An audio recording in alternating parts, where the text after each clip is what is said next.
चलिए बड़ी खबर से इस वक्त के बुलेटिन की शुरुआत कर रहे हैं। जम्मू कश्मीर विधानसभा में जबरदस्त हंगामा हुआ है। आज भी यह हंगामा जारी रहा, यहां तक कि आर्टिकल 370 को लेकर हाथापाई तक की भी नौबत आ गई।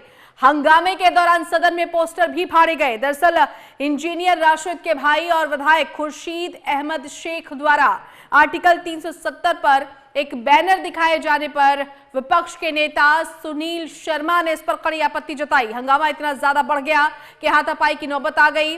सदन में बढ़ते हंगामे को देखते हुए सदन की कार्यवाही को भी कुछ देर के लिए स्थगित करना पड़ा।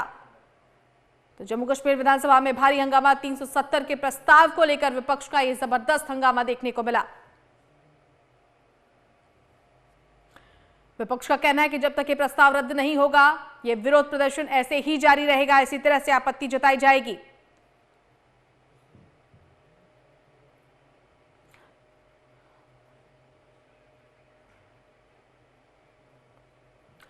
चलिए, पूर्व deputy CM doctor Nirmal Singh हमारे साथ इस वक्त जुड़ चुके हैं। बहुत स्वागत है निर्मल जी आपका MH1 न्यूज में।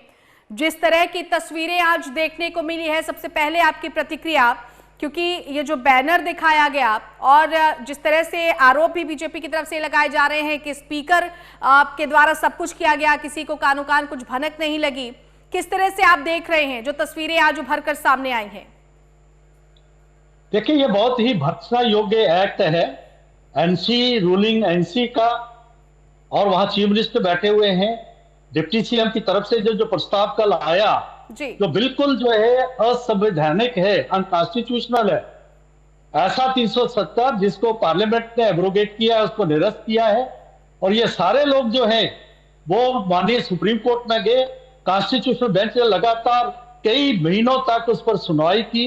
इनका वकील कांग्रेस की तरफ से भी जो कपिल सिब्बल जैसे थे वो हुई। उसके बाद उन्होंने अपहोल्ड किया कि जो कॉन्स्टिट्यूशनल है जो पार्लियामेंट ने किया है, उसको ऐसे फोरम के ऊपर जो यूटी की असेंबली है, जिसका कोई प्रेरोगेटिव नहीं है, जिसके जो अधिकार में ये सब कुछ नहीं है, उसमें रेजोल्यूशन लाना और जो पाकिस्तान को एक हैंडल देना।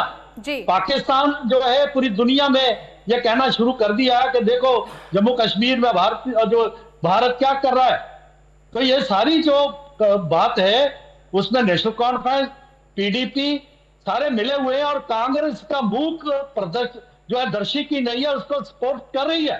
और राहुल गांधी चुप हैं।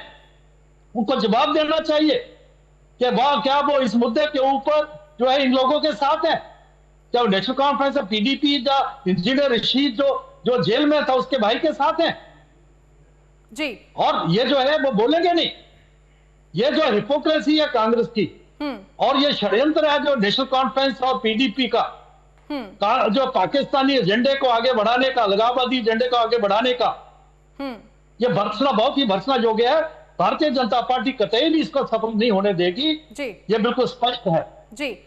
निर्मल जी, क्योंकि जिस तरीके से प्रस्ताव लाया गया, जितनी मुश्किलों से आर्टिकल 370 लाया गया, अब वापस से घूम फिर कर स्थिति वहीं पर पहुंच गई है। हालांकि बीजेपी की तरफ से ये कहा जा रहा है कि ऐसा कोई प्रावधान नहीं है कि 370 को हटाया जा सके, लेकिन जिस तरह का ये हंगामा हो रहा है, अब आगे किस तरह की तस्वीर आप देख रहे हैं? क्योंकि एक बार फिर से कश्मीर की जनता घूम फिर कर उसी मुहाने पर खड़ी है। देखिए, ये नेशनल कॉन्फ्रेंस अपोजिशन का ये जो है स्टंट है, पब्लिसिटी स्टंट है, इसके अलावा कुछ नहीं है। क्योंकि जो संवैधानिक चीज हुई है, जो पार्लियामेंट ने दोनों सदनों जिसको पास किया 2/3 मेजॉरिटी से, हमारे सुप्रीम कोर्ट ने उसको अपहोल्ड किया है, जो हमारे फेडरल सिस्टम का एक हिस्सा है। संविधान जो है उसको किस प्रकार से अमेंडमेंट किया जाए, वो पूरे सारे चीजें फॉलो किए।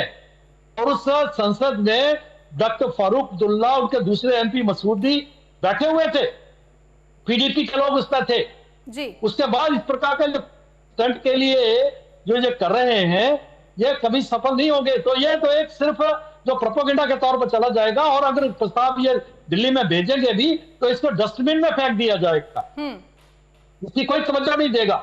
लेकिन ये जरूर जम्मू कश्मीर के लोगों को बेवकूफ बना रहे हैं, पाकिस्तान को ये मौका दे रहे हैं कि जम्मू कश्मीर में जिस प्रकार से समय वो है कि जब हम पाकिस्तानी टेररिज्म के साथ भिड़े, कश्मीर में जो है ग्रेनेड अटैक हो रहे हैं, लोगों को मारा जा रहा है, आम लोग मारे जा रहे हैं, जहां टूरिस्ट को मारा जा रहा है, मजदूरों को मारा जा रहा है, और उस समय नेशनल कॉन्फ्रेंस जो सरकार में है, उनके जो जो जो है बड़े हैं, डॉक्टर फारूक अब्दुल्ला, जो कहते हैं कि इसकी इंक्वायरी होनी चाहिए, कौन कर रहा है।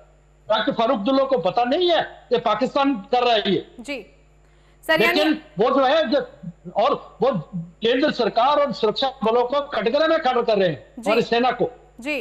तो ये ज्वाइंट का स्टंट है इसका नेशनल कॉन्फ्रेंस और जो हिपोक्रेसी है कांग्रेस की जी। राहुल गांधी को जवाब देना चाहिए इसका। जी, यानी आपका ये मानना है कि जम्मू कश्मीर में समस्याएं जितनी हैं उन सभी से ध्यान हटाने के लिए एक तरीके का ये एक ट्विस्ट है, या एक तरीके से अपने आप को लाइमलाइट में लाने की एक कोशिश है सरकार की तरफ से? हाँ बिल्कुल, इन्होंने क्या क्या वायदे किए थे। इन्होंने कहा कि हम मुफ्त बिजली देंगे 200 या 300 यूनिट, 1 लाख के लगभग जहां डेली वेजेस हैं उनको रेगुलराइज करेंगे, हम मुफ्त पानी देंगे, हम जो है महिलाओं को पैसा देंगे, सिलेंडर देंगे, मुफ्त सिलेंडर देंगे, और जो आतंकवाद से पीड़ित लोग हैं उनका हम वो करेंगे। ये सारे इनके मैनिफेस्टो में है।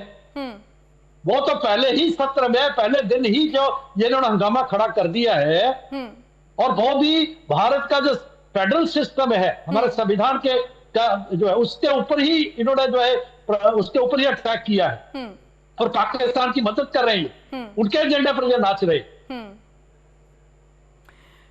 सर, जम्मू कश्मीर की जनता अब, क्योंकि देखिए उम्मीदें हैं, किसी भी उम्मीद के आधार पर किसी सरकार का चयन होता है। अब ऐसे में जिस तरह का जबरदस्त हंगामा देखने को मिल रहा है, जो जनता के काम है वो कहीं ना कहीं परे हो जाते हैं और ये हंगामा ऐसे बदस्तूर जारी रहता है। ऐसे में अब आगे की क्या रणनीति होगी पार्टी की तरफ से, क्या रणनीति लेकर आगे बढ़ा जाएगा ताकि जनहित के काम भी हो सके और जो आपत्तियां हैं उनका भी निराकरण हो सके? तो क्या रणनीति रहने वाली है और क्या वो रणनीति सफल हो पाएगी? क्योंकि जिस तरीके का तनाव है विधानसभा में वो स्पष्ट दिख रहा है। निर्मल जी, देखिए मैं थोड़ा आपको पीछे लेके जाऊंगा जी, क्योंकि पार्लियामेंट के इलेक्शन थे और पार्लियामेंट का ये मुद्दा हो सकता था 370, और इन्होंने बनाया भी, नेशनल कॉन्फ्रेंस ने भी, कांग्रेस ने जो है इसने पीडीपी ने भी जी, और कांग्रेस ने भी अपने तरीके से कहा। वहां पर तो दोनों पूर्व मुख्यमंत्री हारे। उमर अब्दुल्ला भी जो वर्तमान है मुख्यमंत्री वो भी हारे और महबूबा भी हारी थी। असेंबली का ये मुद्दा ही नहीं था, और असेंबली के लोगों ने जो 65% वोट डाले वो किसने डाले कि हमारी बिजली, पानी, रोजगार, हमारी डेवलपमेंट मिले, हमारी कितनी बिल हुई है, 50,000 लोग मरे हैं यहाँ उग्रवाद में, यहाँ पर कितने पीड़ित लोग हैं, हमारे रिफ्यूजी हैं जी, पीओजे के है, वेस्ट पाकिस्तानी रिफ्यूजीज है, शेड्यूल कास्ट है, शेड्यूल ट्राइब है, गुज्जर बकरवाल जो एसटी के लोग हैं, पहाड़ी लोग हैं, उनके मसले हैं जी। ये चिल्लाते थे कि 10 साल से लोकतंत्र नहीं है, लोगों के साथ कम्युनिकेशन खत्म हो गया, एलजी गवर्नमेंट उनके हल नहीं कर रही, तो हमें जो चुनाव होने चाहिए चुनाव नहीं होते थे, तो ये इस प्रकार का मुद्दा खड़ा करते थे कि नहीं जी देखो सरकार केंद्र ऐसा कर नहीं रहा, मोदी जी नहीं कर रहे जी। आज आपको जब आप जीत के आए, बेशक आपको वोट परसेंटेज कम पड़ा, लेकिन क्योंकि अब भारतीय जनता पार्टी के खिलाफ जितने भी सारे लोग जो इकट्ठे हो गए तो आपकी सरकार बन गई, तो उन मुद्दों को लेके आइए। फिर मुद्दे वो छोड़ दिए जो हो नहीं सकते जी, जो अनहोनी है, उसको उठा के आप सिर्फ है एक तो लोगों को गुमराह कर रहे, असेंबली का समय बर्बाद कर रहे, पैसा बर्बाद कर रहे जी, और लोगों को जो है उनकी जो आशा है के ऊपर पानी फेर रहे। और देखेंगे जम्मू कश्मीर के लोग इनको सबक सिखाएंगे, जैसे लोकसभा में सिखाया था एनसीपीडीपी कांग्रेस को जी, दोनों मुख्यमंत्री जो पूर्व और दूसरे जो वर्तमान के मुख्यमंत्री उनको भी हराया था और कांग्रेस का सोपा समाप्त कर दिया था जी। मैं कहूंगा कि राहुल गांधी इस पर जवाब दे, उनका क्या स्टैंड है 370 के ऊपर, ये जो हंगामा हो रहा है, और हमारे विधायक जो जब उसका विरोध करे तो उनको उठा उठा के बाहर फेंका जा रहा है जी, उनको चोटें आई हैं, किस प्रकार से जो है एक मतलब हिंसात्मक तरीके से उनके साथ ट्रीट किया जा रहा है जी, हम इसकी भर्त्सना करते हैं जी।